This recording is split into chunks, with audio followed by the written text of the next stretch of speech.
Bonjour à tous, c'est Checheux, j'espère que vous allez bien, moi ça nickel.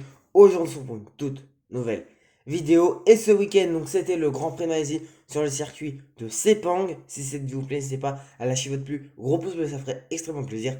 À vous abonner si vous aimez mon contenu, activez la cloche de notification pour être au courant de toutes les nouvelles vidéos qui vont sortir sur la chaîne. Je vous laisse sans plus tarder avec le débrief du Grand Prix de Malaisie. J'espère que ça vous plaira, c'est parti. Avant de passer aux résultats du Grand Prix de Malaisie dans la catégorie MotoGP, parlons quelques petites secondes du titre de Pedro Acosta dans la catégorie intermédiaire, donc la Moto 2. C'est donc fait, le requin de Mazzarone est donc champion du monde Moto 2 pour la première fois de sa carrière et donc double champion du monde, toutes catégories confondues, car en 2021, pour sa toute première saison, il avait remporté le titre de champion du monde et désormais il est champion du monde en 2023 en Moto 2. C'est quand même sa troisième saison en Grand Prix, déjà deux titres. Et l'an prochain, dès sa quatrième saison en Grand Prix, il passe donc en MotoGP chez Gaz Gaz Tech 3. Donc à voir si Pedro Acosta pourra faire de très bonnes choses. J'espère vraiment que le Rocard Mazzarone, après ce magnifique titre, pourra essayer d'aller nous en chercher un autre dans la catégorie MotoGP dans quelques années. Voici donc les résultats du Grand Prix de Malaisie dans la catégorie MotoGP. On commence évidemment par la qualification et la magnifique pole position de Francesco Bagnaia en 1,57 491. Le suit évidemment à la deuxième position son rival au championnat du monde, Jorge Martin. Une magnifique troisième position pour Enea Bastiani, Bestia, qui avait vraiment beaucoup de mal cette saison. Et comme vous allez le voir, bon, vous savez, il a remporté le Grand Prix, donc ça fait vraiment très plaisir pour lui. Une belle quatrième position aussi de Alex Marquez. Cinquième position de Luca Marini. Côté français, Fabio Quartararo se retrouve 8ème. Johan Zarco 12ème, mais Johan Zarco il a eu un problème mécanique sur sa moto, donc la première moto qu'il avait pris pour son premier run en qualification, puis il y a eu les drapeaux jaunes pour ce Grand Prix Malaisie, vraiment pas une très bonne qualif pour les pilotes français.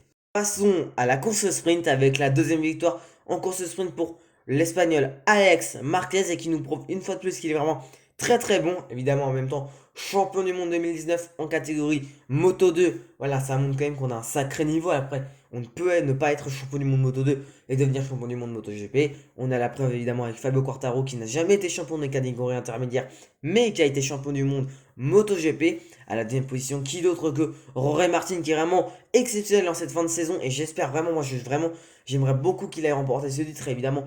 Il le mérite, Pecco aussi, mais là ça va vraiment être une très belle bataille pour ce championnat du monde 2023. Pecco Bagnaia est à la troisième position. Enea Bastiani vient se compléter à la quatrième position. Brad Binder, lui, se place cinquième. Johan Zarco réussit à se placer huitième et donc à marquer deux petits points à l'issue de cette course sprint. Et c'est très important puisque là, il va essayer de garder cette cinquième position qu'il a au championnat par rapport à Aleix Espargaro. Et franchement, il le mérite. Une saison exceptionnelle pour le pilote Pramac.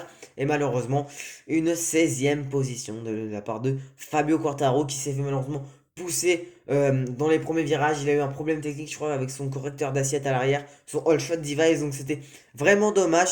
Donc Alex Marquez, Jorge Martin et Francesco Bagnaia pour ce top 3 de la course de sprint du Grand Prix de Malaisie. Et donc, passons au Grand Prix du dimanche avec une magnifique victoire de Bestia, l'homme de Rimini. Enea Bastiani donc est vainqueur de ce Grand Prix de Malaisie devant Alex Marquez et Francesco Bagnaia. Vraiment deux pilotes donc en première et deuxième position qu'on n'aura pas non plus attendu à cette position-là pour ce Grand Prix. C'est vrai que Jorge Martin, même Fabio Quartararo, même Francesco Bagnaia, même Zarco, hein, franchement, c'était des pilotes qui étaient sur une bonne lancée. Et voilà, Bastianini, je sais pas ce qui lui est arrivé. Depuis le samedi, il était très très très bon, il est à Bastianini. Et franchement, c'est un très bon pilote. Il est champion du monde Moto 2 en 2020. C'est vrai que c'est lui le champion du monde Moto 2 en 2020. Alex Marquez, voilà. Franchement, et un truc très drôle, le champion du monde 2018 dans Moto 2 est troisième, le 2019 est deuxième, et le 2020 est premier. Voilà, on y va de 2018 à 2020. Mais franchement, voilà, c'est hyper cool pour Enea Bastianini parce qu'il en avait vraiment besoin du côté de notre top 5. On va donc terminer avec Jorge Martin à la quatrième position. Franchement, la course n'était pas incroyable pour Jorge Martin. Franchement, il a eu une passe d'armes avec Pecco, je crois, au quatrième ou au troisième tour de course. Puis Pecco s'est échappé, il y a eu rien, franchement, aux avant-postes. Alors que derrière, avec Quartaro qui finit derrière cinquième, il a fait des beaux déplacements, notamment sur Jack Miller et sur Marco Bezzecchi. Et du côté de Johan Zarco, il gardera la position qu'il avait sur la grille avec une 12e position. Bon voilà, dommage pour Johan Zarco. Et franchement, ce Grand Prix, il était Voilà, il n'était pas non plus comme on aurait pu avoir l'habitude sur les derniers GP, il y a quand même des belles batailles. Je pense à l'Australie, je pense à l'Indonésie aussi, de très belles batailles. Même en Thaïlande, c'était un très beau Grand Prix, si ce n'est peut-être l'un des plus beaux. Franchement, ça a été vraiment une très très bonne course pour beaucoup de pilotes. Bon, après, voilà, c'était peut-être pas la meilleure pour nous en tant que spectateurs. On aurait peut-être aimé un peu plus de batailles. Mais voilà, Bastianini vainqueur devant Alex Marquez et Francesco Bagnaia pour ce Grand Prix de Malaisie. Voici mes tops du Grand Prix de Malaisie 2023 et je vais commencer par Alex Marquez. Excellent week-end de la part d'Alex Marquez, très très bon aux essais. Moi je le voyais quand même aux essais, je me suis dit ah pourquoi pas faire quelques bons résultats, pourquoi pas un top 5, même un top 3, voilà. Je me suis dit pourquoi pas. Mais franchement, Alex Marquez vraiment, il est très très très bon sur ses Ducati et franchement, il faut que chez Ducati et que chez Gresini on le garde le plus longtemps possible parce qu'en plus l'an prochain il sera avec son frère Marc. Donc là, au niveau de l'entente, je pense que ça serait parfait entre coéquipiers.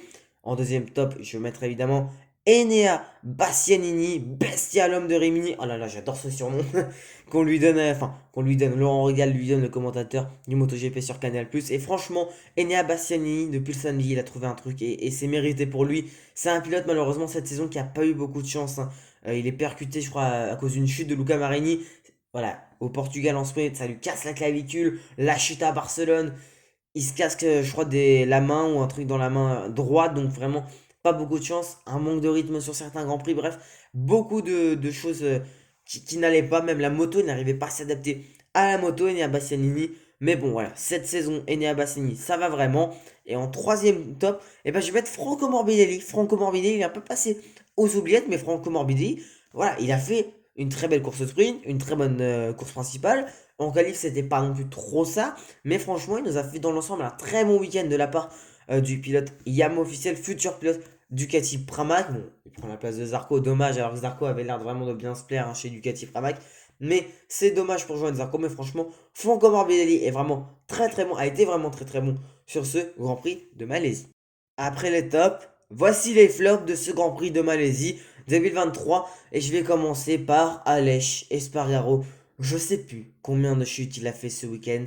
Je crois que c'était 5, 6, un truc comme ça. 3 dans la même journée. Non, 4 pour la journée du vendredi. Donc 3 en FP2. Enfin, en FP, moi je m'appelle ça la FP2, comme ça je m'en rappelle très bien. Mais franchement, Aleix Espargaro, c'est catastrophique son week-end. Voilà. Alors désolé à tous les supporters d'Aprilia et d'Espargaro. Mais voilà, pour les supporters d'Aprilia, il y aura un autre pilote d'Aprilia qui va tomber dans mes flops. Mais franchement, ils ont une excellente moto Aprilia. Il n'y a pas à dire, elle est exceptionnelle. Mais les problèmes de chaleur, la fiabilité, les pilotes qui malheureusement n'y arrivent pas, tout comme Aleix Espargaro, c'est vraiment dommage parce qu'il y a quelque chose à faire pour Aprilia. Voilà, ils avaient le niveau l'an passé, même cette année, pour tenter chercher le titre de champion du monde. Malheureusement, cette saison, c'est un peu plus catastrophique sur cette fin de saison. Il y a certes deux victoires, même trois si on compte la course sprint de Barcelone avec Aleix Espargaro, mais voilà, c'est pas non plus une excellente saison. On fera le bilan de cette saison 2023 après le Grand Prix de Valence, peut-être une semaine après. Mais franchement, Aleix Espargaro, très mauvais week-end pour lui, tout comme son coéquipier Maverick Viñales. Franchement, même lui, son week-end, alors, il n'est pas mauvais, mais c'est vraiment pas un bon week-end pour Maverick Viñales. Et franchement, voilà, ça fait de la peine à voir parce que franchement, les pilotes, après là, ils ont la moto, comme je l'ai dit, mais ils n'y arrivent pas. Alors après, voilà, il y a des problèmes sur cette moto. Il faut améliorer les problèmes. De toute façon, on s'améliore de ses erreurs. Alors, c'est pas non plus des erreurs. Mais voilà, quand on te dit que la moto surchauffe, va falloir vite régler ce problème. Parce que là, on arrive certes au Qatar. Alors, le Qatar, vous allez me dire, ouais, mais ça se roule de nuit. À cette période de l'année, on a pu le voir en Formule 1, c'est pas la même. C'est pas la même du tout parce que à la période où on roule d'habitude, fin mars, début mars, donc en mars, bah, il fait un peu plus frais au Qatar, alors que là, il fait chaud. Et il fait très très très très chaud au Qatar. Donc là, déjà, ça va être éprouvant pour les pilotes. Mais pour les pilotes Aprilia, je sais pas comment ils vont faire. Si un pilote Aprilia abandonne pour ne plus pouvoir respirer, enfin, s'il abandonne à cause de surchauffe, et ben moi, je vous le dis, ça me choquerait même pas par rapport vraiment à l'état de la moto. Et je vais mettre un dernier flop. Et franchement, c'est un flop que j'ai envie de mettre depuis longtemps. Mais il y a d'autres pilotes qui étaient dans mes flops sur les derniers Grands Prix. Mais là, il n'y en avait pas d'autres. Et je me suis dit, c'est le moment de le mettre. Takaaki Nakagami, franchement, alors je suis désolé pour tous ceux qui aiment bien Takaaki Nakagami, mais pour moi, il n'a plus sa place en MotoGP. Il y a d'autres pilotes plus talentueux que lui-même, que ce soit des pilotes asiatiques ou européens qui ont beaucoup plus de talent que lui. Je pense même à Ayogura ou à Somkat Chantra qui en Moto2 sont exceptionnels. Même Ayogura qui est revenu après sa blessure du début de saison, même il s'est blessé, je crois, pendant les tests. Nakagami, c'est vraiment compliqué pour lui. Et franchement, c'est dommage parce que c'est un pilote quand même qui a toujours été devant, mais il a jamais rien fait. Enfin, il a quand même quelques coups d'éclat. Je pense à l'Aragon en 2020, mais sinon, Nakagami, c'est vraiment compliqué. Je pense que, pour moi, si à un moment Ogura l'an prochain peut monter en MotoGP et qu'il a en plus le bon niveau l'an prochain en Moto2, Nakagami sautera pour la saison 2025. Donc ça, c'est mon avis, mais on en fera une vidéo sur Nakagami. Mais vraiment, c'est dommage pour Takaki Nakagami. Et vraiment, un très mauvais week-end. C'est selon moi. Dites-moi en commentaire ce que vous mettez en top et en flop. Mais en tout cas, mes flops, c'est évidemment Espargaro, Viñales et Nakagami. Le week-end prochain, le MotoGP se déplacera au Qatar. Un Grand Prix évidemment que j'attends puisque un Grand Prix de nuit, c'est le seul Grand Prix de nuit d'ailleurs qu'on a au calendrier cette saison, même depuis des années. Et franchement, c'est toujours une régalade pour les yeux. C'est un circuit en plus qui est très intéressant dans toutes les catégories. Il y a souvent eu des belles batailles en Moto 3, en Moto 2 et en MotoGP.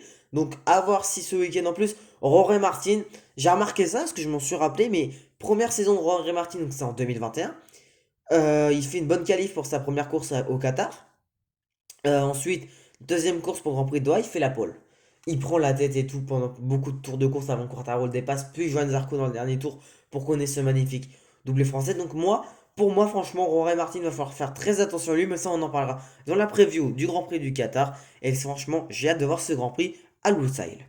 Voilà, cette vidéo est terminée. J'espère que ce nouveau format de preview vous a plu. On fera évidemment un débrief qui sortira dans quelques jours après le Grand Prix de Barcelone sur la chaîne. En tout cas, c'était chaud. N'hésitez pas à liker la vidéo, à vous abonner avec la cloche. Et moi, je vous dis ciao dans une prochaine vidéo.